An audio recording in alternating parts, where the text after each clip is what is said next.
এই মুহূর্তে রাজধানীর পরিবাগে মেঘনা ফিলিং স্টেশনে আছেন সহকর্মী শিমুল হোসেন। সরাসরি যাচ্ছি তার কাছে। প্রতিদিনের মতো একই রকম ভোগান্তি জ্বালানি তেল সংগ্রহ করতে আসা গ্রাহকদের। আজকেও আমরা আছি মেঘনা ফিলিং স্টেশনে। এখানে দেখছি জ্বালানি তেল সংগ্রহ করতে আসা বিভিন্ন গ্রাহকদের অভিযোগ।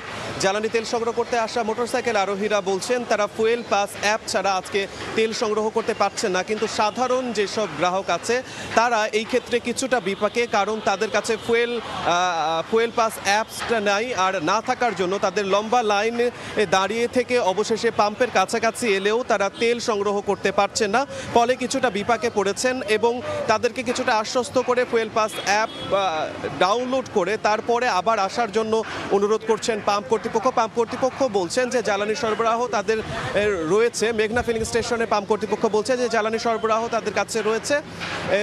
গ্রাহকরা যদি ফুয়েল পাস অ্যাপ ডাউনলোড করে তারপরে আসেন তাহলে পেয়ে যাবেন। আর আজকেও প্রায় 5 থেকে 6 ঘন্টা লম্বা লাইনের পর অবশেষে জ্বালানি সংগ্রহ করতে পারছেন গ্রাহকরা। মোটরসাইকেল আরোহীরা প্রায় 5 থেকে 6 ঘন্টা লাইন দিলেও মাইক্রোবাস চালক যেসব গ্রাহক রয়েছেন তারা একটু বেশি সময় ধরেই কিন্তু লাইনে থেকে অবশেষে তেলের জ্বালানির দেখা পাচ্ছেন।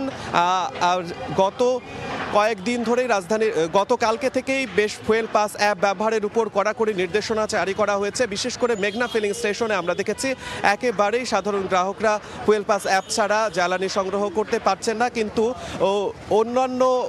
অন্যান্য যে ফুয়েল স্টেশনগুলো রয়েছে সেই ক্ষেত্রে কিছুটা হলেও শিথিল রয়েছে। তো এই ছিল আমার কাছে জ্বালানি তেলের সবশেষ অবস্থা। যুক্ত ছিলাম রাজধানীর পরিবাগে।